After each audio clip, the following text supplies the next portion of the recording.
آل سيدنا ومولانا محمد وبارك وسلم صلاة وسلاما كثيرا كثيرا.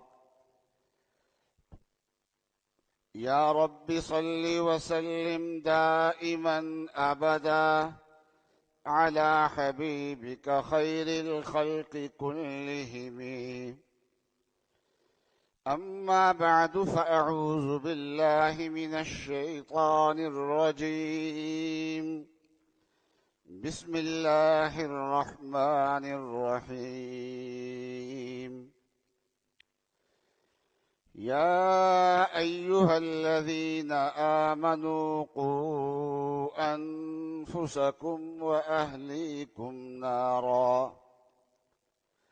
نارا وقودها الناس والحجارة عليها ملائكة غلاظ شداد لا يعصون الله ما أمرهم ويفعلون ما يؤمرون. صدق الله العظيم وصدق رسوله النبي الكريم. بزرگان محترم اور برادران عزیز، ہم اس دنیا میں مسافر ہیں اور ہماری منزل جو ہے وہ آخرت ہے. وہاں تک ہم نے پہنچنا ہے، جانا ہے. اور وہاں جانے کے بعد پھر کیا ہوگا؟ صاحب ایمان لوگوں کے لیے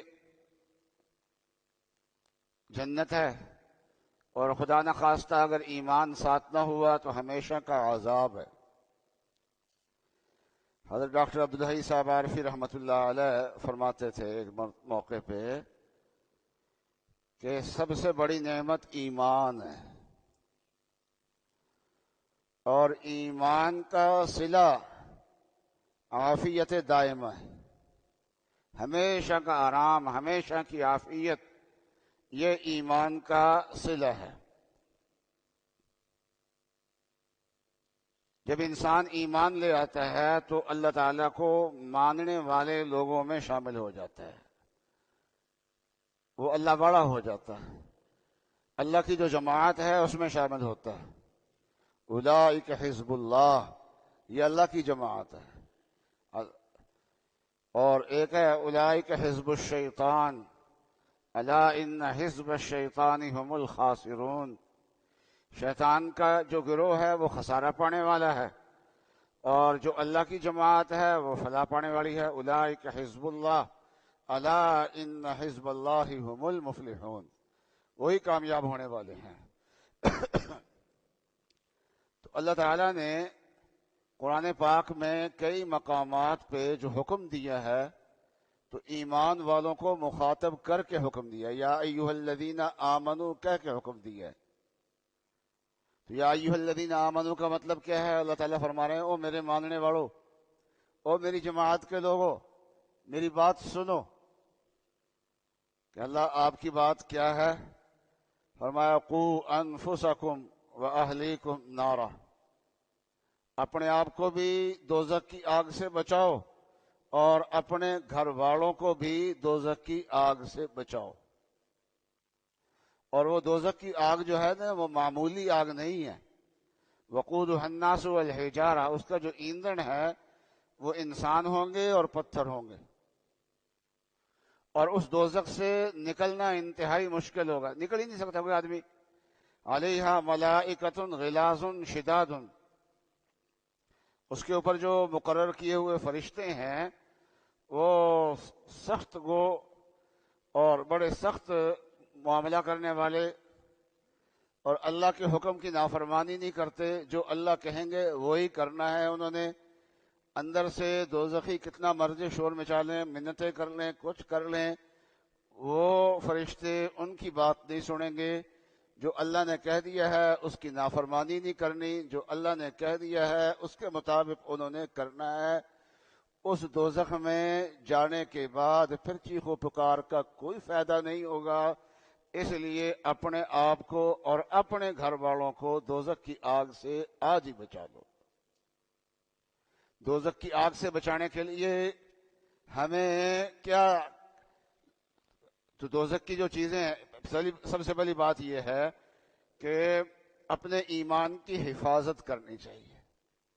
جو اللہ تعالیٰ نے ایمان عطا فرمایا ہے، اس ایمان کو اللہ کی نعمت سمجھیں اور اس کی حفاظت کا انتظام کریں۔ جس چیز سے ایمان کی حفاظت ہوتی ہے ان چیزوں کو اختیار کرنا چاہیے۔ تو ایمان ظاہر کرنے کے لیے اللہ تعالیٰ نے ہمیں ایک کلمہ عطا فرمایا ہے، لا الہ الا اللہ محمد الرسول اللہ، اور دوسرا کلمہ ہے اشہد ان لا الہ الا اللہ واشہد ان محمدا عبدہ ورسولہ۔ دونوں میں بات ایک ہی ہے، ایک میں صرف ایمان کا اظہار ہے اور دوسرے میں گواہی کا لفظ ہے۔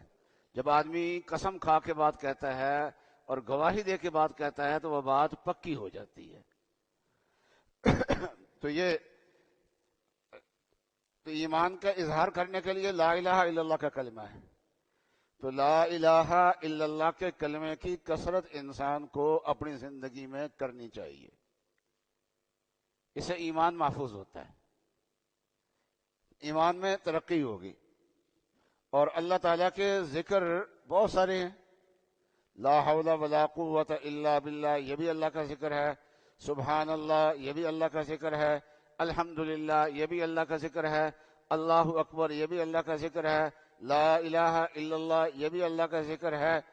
تو اللہ کا ذکر بہت سارے، درود شریف ہے یہ بھی اللہ کا ذکر ہے، تلاوت ہے یہ بھی اللہ کا ذکر ہے۔ لیکن ایک ان اذکار میں سے لا الہ الا اللہ کا جو ذکر ہے، اس کو رسول اللہ صلی اللہ علیہ وسلم نے فرمایا یہ افضل الذکر ہے، تمام اذکار میں یہ افضل ہے، سب سے افضل ہے، کیونکہ یہ ایمان کا اظہار اس کے ذریعے سے ہوتا ہے، اور اگر ایمان لا چکا ہے تو ایمان اس سے پختہ ہوتا ہے۔ تو ایک عیسائی خاتون میرے پاس آئی، کوئی آدمی لے کے آیا کہ مسلمان ہونا چاہتی ہے، میں نے کلمہ پڑھا دیا۔ اس نے کہا کہ میں ابھی اپنے گھر میں ظاہر نہیں کروں گی اسلام۔ اب اسلام ظاہر نہیں کرے گی تو نتیجہ کیا ہوگا؟ نتیجہ یہ ہوگا کہ نماز بھی نہیں پڑھے گی پھر۔ تو میں نے کہا کہ یہ لا الہ الا اللہ جو ہے نا، اس کو یاد کر لو اور اس کو پڑھتے رہو بس، تاکہ ایمان تو تازہ ہوتا رہے نا۔ حضرت موسیٰ علیہ السلام کے بارے میں آتا ہے کہ انہوں نے اللہ تعالیٰ سے پوچھا کہ یا اللہ کو مجھے کوئی وظیفہ بتائیے، تو حق تعالیٰ شانہ نے فرمایا لا الہ الا اللہ پڑھا کرو۔ انہوں نے کہا یا اللہ یہ تو ساری مخلوق پڑھتی ہے، میں تو آپ سے کوئی خاص اپنے لیے وظیفہ چاہتا ہوں جو میرے لیے اللہ آپ تجویز فرمائیں۔ تو حق تعالیٰ شانہ نے فرمایا کہ اے موسیٰ، اگر اللہ کی ساری کائنات ایک پلڑے میں ڈال دی جائے اور لا الہ الا اللہ دوسرے پلڑے میں ڈال دیا جائے تو لا الہ الا اللہ جھک جائے گا، اس کے اندر بہت زیادہ وزن ہے۔ تو لا الہ الا اللہ کی کثرت کرنی چاہیے ایمان کی حفاظت کے لیے۔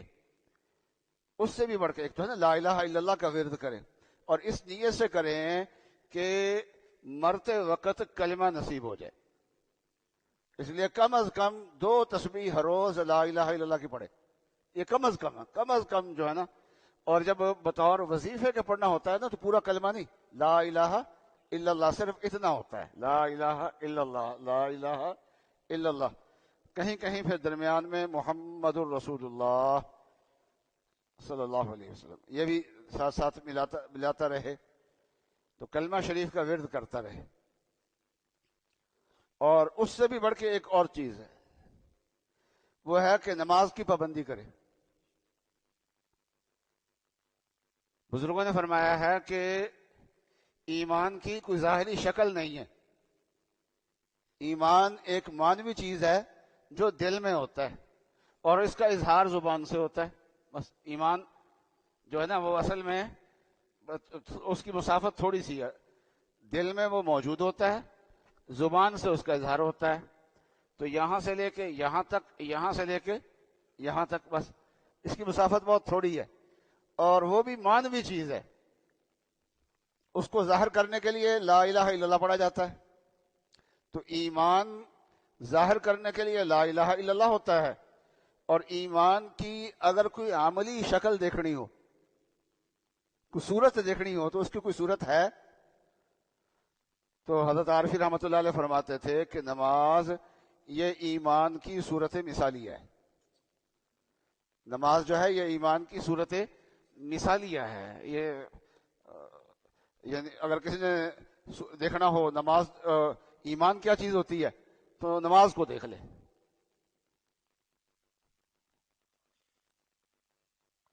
اور مدینہ منورہ میں جب رسول اللہ صلی اللہ علیہ وسلم تشریف لائے تو یہاں اہل کتاب بھی پہلے سے موجود تھے.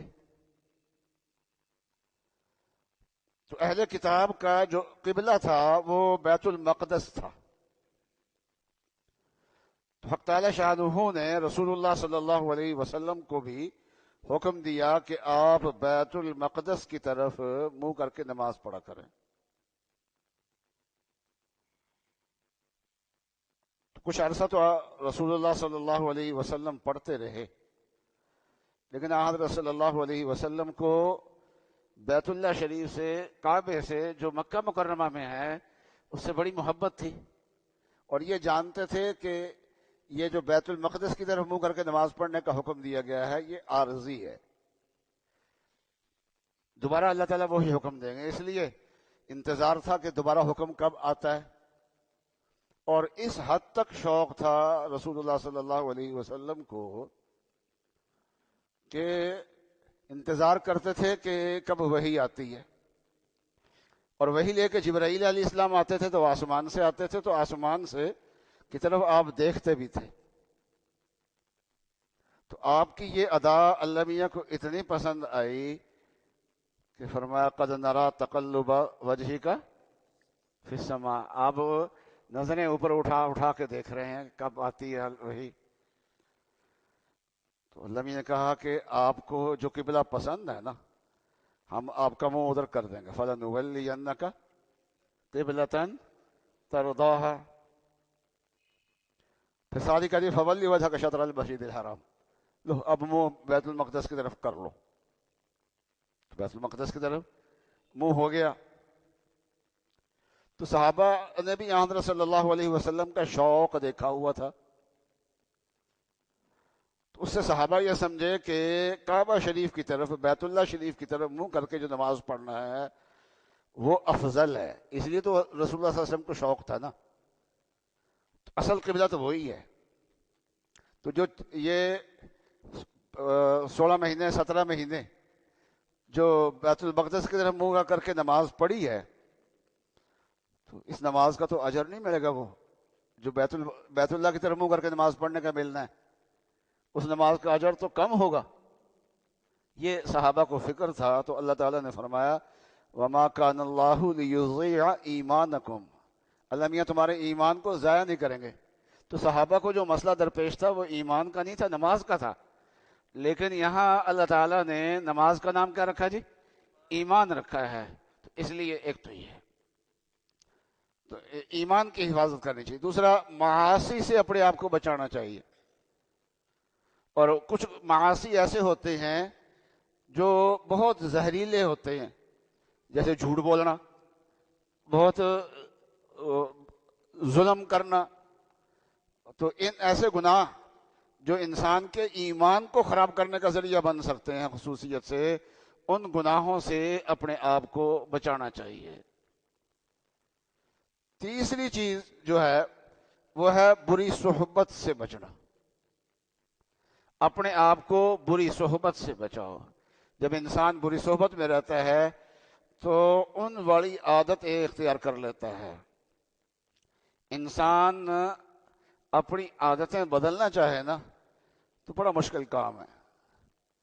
لیکن اگر کسی ماحول میں چلا جائے تو رفتہ رفتہ ان جیسی عادتیں خود بخود ہو جاتی ہیں.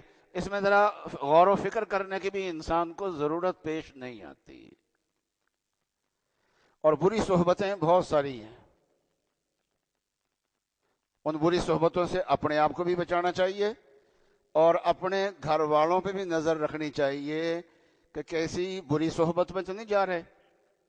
آج بری صحبتوں میں جا کے لوگ نشے کے عادی ہو جاتے، برائیوں کے اندر مبتلا ہو جاتے ہیں، معاصی کے اندر مبتلا ہو جاتے ہیں اور زندگیاں برباد ہو جاتی ہیں۔ تو بری صحبت سے اپنے آپ کو بھی بچانا چاہیے اور اپنے گھر والوں کو بھی بچانا چاہیے، اس لیے کہ جیسی صحبت انسان اختیار کرے گا ویسا ہی انسان بن جائے گا۔ اچھی صحبت اختیار کرے گا، رفتہ رفتہ انسان جو ہے وہ اچھا بن جائے گا، اور اگر بری صحبت اختیار کرتا ہے تو رفتہ رفتہ انسان جو ہے وہ بری صحبت میں بہت ساری چیزیں داخل ہیں۔ ایک تو یہ ہے کہ وہ ماحول ایسا ہے، برائی والا ماحول ہے، اس میں چلا گیا انسان۔ علماء نے فرمایا کہ کتابیں جو ہے نا، یہ جو آدمی مطالعہ کرتا ہے یہ بھی ایک صحبت ہوتی ہے، اس کے بھی اثرات ہوتے ہیں۔ اور آج سوشل میڈیا ہے، اس کے بھی اثرات ہوتے ہیں۔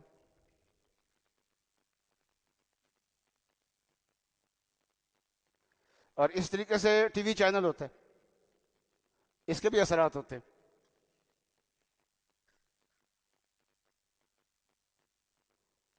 اب یہ گزشتہ 10-12 سال کا دور ایسا گزرا ہے کہ ایک ادارے نے اپنی چھاؤنیوں میں بس وہ ایک ہی چینل زیادہ چلوایا، تو ARY کا۔ اب اس ادارے کے جو آگے جو نسل تھی وہ 8 سال 10 سال 12 سال میں وہ جوان ہو جاتی ہے، تو اس سے وہ ایک بدتمیزوں کی نسل پیدا ہوئی۔ تو یہ بھی ایک بری صحبت ہوتی ہے، اس کا بھی بہت زیادہ خیال کرنے کی ضرورت ہوتی ہے۔ اور اسی طریقے سے تعلیمی ادارے، یہ بھی ایک صحبت ہوتی ہے۔ اور آج ایک تو مدارس میں تو پڑھائی قرآن جاتا ہے، حدیث پڑھائی جاتی ہے، اور جو عصری تعلیمی ادارے ہیں آج کل بہت سارے ایسے ہیں جو نیک لوگوں نے کھولے ہوئے ہیں، جن کے چلانے والے جن میں اساتذہ صلحاء ہیں، نیک ہے، تو وہ وہاں جائے گا بچہ تو اس کو اچھا ماحول ملے گا۔ اور بہت سارے ادارے اس وقت ایسے ہیں جو ماڈرن اپنے آپ کو کہلاتے ہیں، اور وہاں اسلام کوشش ہوتی ہے کہ اسلام نام کی اسلامی اقدار وہاں نہ آنے پائیں۔ اسلامی اقدار سے بچوں کو قصداً بچایا جاتا ہے، اور جب اسلامی اقدار سے بچائیں گے تو پھر وہ برائی کی طرف خود بخود جائیں گے، جب وہ برائی کی طرف جائیں گے پھر روئیں گے۔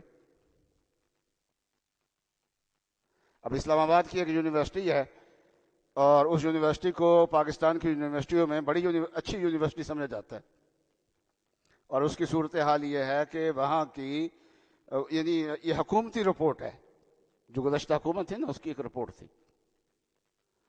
تو ایک حکومتی رپورٹ یہ ہے کہ زیادہ تر وہاں کی جو طالبات ہیں وہ نشے کی عادی ہو رہی ہیں، اور جو نسل نشے کی عادی ہو گئی، نوجوان نسل نشے کی عادی ہو گئی، وہ اب نہ دین کی نہ دنیا کی کہیں کی بھی نہیں رہے گی۔ تو آپ نے اسلامی اقدار کا خاتمہ کیا، اخلاقی اقدار کا خاتمہ کیا، اللہ کا نام ان کے ذہنوں سے کھرچنے کی کوشش کی، تو نتیجہ کیا نکلا؟ وہ ایسی زندگی اختیار کر گئے ہیں کہ نہ وہ دنیا کے رہے، نہ آخرت کے رہے، نہ ادھر کے رہے، نہ ادھر کے رہے، کہیں کے بھی نہیں رہے۔ اور یہ ایسے ماحول میں اپنے بچوں کو ڈالنا، یہ اپنے ہاتھ سے دوزخ میں پھینکنے والی بات ہوتی ہے۔ ایک علم ہوتا ہے نافع، رسول اللہ نے فرمایا، اللہ میاں سے مانگا ہے، اللہم ارزقنی علما نافعا، اے اللہ علم نافع ہمیں عطا فرمانا۔ اور ایک حدیث میں فرمایا کہ اللہم انی اعوذ بک من علم لا ینفع، کہ اے اللہ میں ایسے علم سے پناہ مانگتا ہوں جس علم کا فائدہ نہ ہو، بلکہ ایسے تعلیمی ادارے جس میں فائدہ تو دور کی بات ہے، وہاں جا کے انسان جو ہے الٹا نقصان ہوتا ہے. لبرل ماحول وہاں مہیا کیا جاتا ہے، دین بیزاری کا ماحول مہیا کیا جاتا ہے. تو وہ ماحول جو ہے وہاں جو علم حاصل ہو رہا ہے وہ علم نافع نہیں ہے، وہ علم مضر ہے. تو قرآن پاک میں ایک علم مضر کا حکم بھی بتایا ہے. چنانچہ کفار کے بارے میں فرمایا یعلمون ظاہرا من الحیات الدنیا، کہ یہ دنیا کے ظاہر کو جانتے ہیں. وَهُمْ عَنِ الْآخِرَةِ هُمْ غافلون، بہت تاکید سے فرمایا آخرت سے تو یہ بالکل غافل ہے، کوئی آخرت سے ان کو واسطہ نہیں ہے، بلکہ آخرت کے عقیدے کو تو وہ ہنستے ہیں، اس کا مذاق اڑاتے ہیں، بس صرف دنیا کو جانتے ہیں. اور پھر اللہ تعالیٰ نے فرمایا کہ دنیا بھی پورے طور پہ نہیں جانتے، دنیا کی حقیقت کو نہیں جانتے، دنیا کے ظاہر کو جانتے ہیں. یعلمون ظاہرا من الحیات الدنیا، دنیا کے ظاہر کو جانتے ہیں، حقیقت کو نہیں جانتے. اور پھر ظاہراً جو ہے وہ نکرہ لائے ہیں، دنیا کے ظاہر کو بھی تھوڑا سا جانتے ہیں، معمولی سا جانتے ہیں. پھر اوپر تنوین لائے ہیں، وہ بھی تنکیر کے لیے، تقلیل کے لیے. دنیا کے ظاہر کو بھی بہت ہی معمولی جانتے ہیں، اور آخرت سے تو بالکل غافل ہی ہیں. تو آج ہمارے ہاں تعلیمی ادارے جو دین بیزار ادارے ہیں، اور جہاں بے حیائی سکھائی جاتی ہے، دین بیزاری سکھائی جاتی ہے، وہاں اپنے بس جی سٹینڈرڈ بڑا ہے، نام بڑا ہے، بس یہ کہہ کے وہاں بھیج دیا. نہ ان کو قرآن آتا ہے، نہ ان کو کلمہ آتا ہے، آخرت کا وہ انکار کرتے ہیں، اللہ اور رسول کا انکار وہ کرتے ہیں، پتہ کچھ نہیں ہے ان کو، اور آپ خوش ہو رہے ہیں. نہیں، یہ خوشی کی بات نہیں ہے. رسول اللہ صلی اللہ علیہ وسلم نے ایک علم مضر کی سے پناہ مانگنے کے لیے ایک دعا حضرت صلی اللہ علیہ وسلم نے دعا کیا کرتے تھے. وہ دعا تو ہمیں سکھانے کے لیے تھی. فرمایا اللہم لا تجعل الدنیا اکبر ہمنا، یا اللہ دنیا کو ہمارا بڑا فکر نہ بنا دینا. تو آج تعلیمی اداروں میں یہی سکھایا جاتا ہے، دنیا ہی سکھائی جاتی ہے، اکبر ہم یہی ہوتا ہے، اکبر ہمنا ولا مبلغ علمنا، علم کی انتہا جو ہے وہ بھائی یہ دنیا، جسے اخلاقیات، ایمانیات، معاشرت، معاملات، یہ سب خارج اندر سے. اللہم لا تجعل الدنیا اکبر ہمنا ولا مبلغ علمنا ولا غایت رغبتنا. وہ علم جس کو حاصل کر کے بڑا شوق دنیا کا ہو، بس باہر کا ویزا مل جائے، امریکہ کی نیشنلٹی مل جائے، فلاں پوسٹ مل جائے، بس آخری دوڑ انتہائی ہے. بھئی علم جو ہے نا وہ تو انسان کو سنوارنے کے لیے ہے، انسان کو انسان بنانے کے لیے ہوتا ہے. اور ہمارا کیا ہے جی، بس اس ایک دوڑ میں لگ گئے ہیں. تو ولا غایت رغبتنا، شوق کی انتہا صرف دنیا. اور آگے حضرت صاحب نے کیا فرمایا، ولا تسلط علینا من لا یرحمنا، کہ یا اللہ ہمارے اوپر ایسے حکمران مسلط نہ کرنا جو ہم پہ رحم نہ کریں. اب تو حکمران رحم کرنا چاہیں بھی تو نہیں کر سکتے. معیشت اتنی بیڑا غرق ہو گیا معیشت کا کہ آئی ایم ایف کے پاس جائے بغیر گزارا نہیں. اور آئی ایم ایف جس ملک کو قرضہ دیتی ہے، اپنا پیکج دیتی ہے، تو وہاں کے ملک کے باشندوں کی کھال اتارتی ہے. وہ صرف بجلی کے بلوں نے ادھیڑ کے رکھ دیا ہمیں یہ چند مہینوں کے اندر.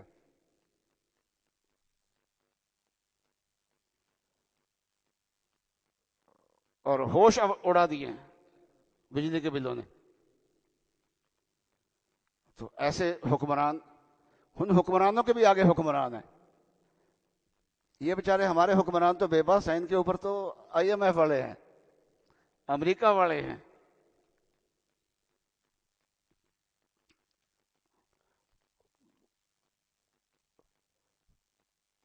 تو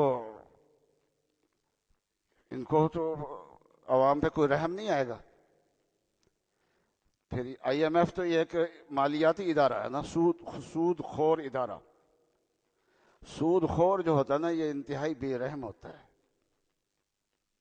خون چوسنے والا ہوتا ہے. اس کو اپنے سود سے غرض ہوتی ہے، اور دوسرا مرے یا جیے اس سے کوئی غرض نہیں ہوتی، کوئی غرض نہیں ہوتی. اس لیے اللہ تعالیٰ نے سود کے مقابلے میں صدقے کو بیان کیا. یمحق اللہ الربا ویربی الصدقات. صدقہ آج انسان دیتا ہے نا، اس کے اندر رحم دلی ہوتی ہے، اور سود لینے والے میں سنگ دلی ہوتی ہے. تو ایسے حکمران مسلط نہ کرنا. تو جو وہ تعلیم ہے نا آج ہمارے تعلیمی اداروں میں جو دی جا رہی ہے، صرف دین بیزاری ہے، تو اس میں دنیا ہی سب کچھ ہے، جس کی اللہ تعالیٰ نے مذمت کی ہے قرآن پاک میں، اور نبی اکرم صلی اللہ علیہ وسلم نے اس کو ذرا تھوڑا سا تفصیل سے بیان فرمایا. پر یہ تعلیم ہے، اور یہ تعلیم خود غرضی کی تعلیم ہے. اور جب تمام انسانوں میں خود غرضی جب پیدا ہو جائے تو ہر انسان دیکھتا ہے کہ جتنا میں یہاں سے لوٹ کے لے جا سکتا ہوں لے جاؤں.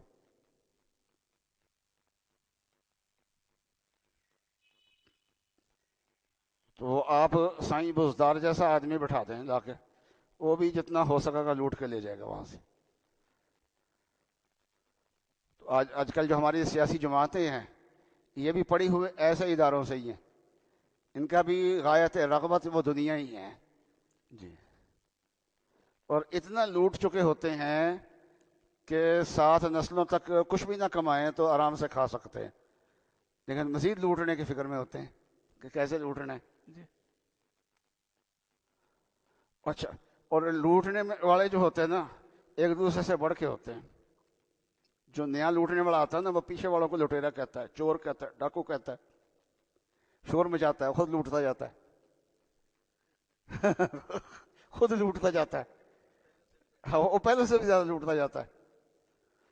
اور جو ادارے بنتے ہیں کرپشن روکنے کے لیے، وہ کرپشن کا بھی باپ ہوتے ہیں. تو اینٹی کرپشن کا ادارہ ہے نا، تو بعض لوگ کہتے ہیں یہ آنٹی کرپشن ہے. تو یہ کیا ہے؟ یہ جب تعلیم کا مقصد یہ بن جائے گا، دنیا ہی بن جائے گی، اور پھر دین بیزاری، اور پھر اس وقت NGOs ہیں وہ ہمارے ہاں آ کے تعلیمی ادارے بنا رہے ہیں. ان کا مقصد تو ویسے ہی مذہب کو اندر سے کھرچنا ہے، کریدنا ہے. تو بہرحال اپنے ایمان کو بچانا چاہیے، اپنی اولاد کو بچانا چاہیے. اور آج کل ہم لوگ جو ہیں وہ خود بخود اٹھا کے باہر پھینک رہے ہیں. ہمارے بزرگوں میں تھے حضرت ڈاکٹر حفیظ اللہ صاحب رحمۃ اللہ علیہ. ان کے والد صاحب جو تھے وہ عالم تھے، ان کا نام نذیر احمد تھا. تو انہوں نے ان کو امرتسر میں میڈیکل کالج میں داخل کرایا. داخل کرا کے ساتھ لے کے آئے ان کو حضرت مفتی محمد حسن صاحب کے پاس. یہ پاکستان بننے سے پہلے کی بات ہے، اس وقت حضرت مفتی صاحب امرتسر میں ہوتے تھے. فرمایا کہ حضرت میں کفر کے گڑھ میں اس کو داخل کرایا ہے، ایمان بچانے کے لیے آپ کی صحبت میں لے کے آیا ہوں. اس کے اگر ایمان برباد کرنے والے ادارے میں بچے کو داخل کر بھی دیا ہے تو ایمان بچانے والی کو صحبت بھی ان کو مہیا کر دو، پھر کم از کم. جی. وہ بھی مہیا کر دو انشاءاللہ، وہ کر دیں گے انشاءاللہ. اس سے بھی اللہ تعالیٰ اس کی حفاظت فرمائیں گے. لیکن بہرحال فکر ضرور کرنا چاہیے کہ اللہ تعالیٰ ہمیں دوزخ سے محفوظ رکھے. وہاں چلے گئے ہمیشہ کے لیے، خدا نہ کرے، تو پھر وہاں سے نکلنے کی کوئی صورت نہیں ہوگی. اللہ تعالیٰ ہماری حفاظت فرمائے. وآخر دعوانا الحمدللہ رب العالمین.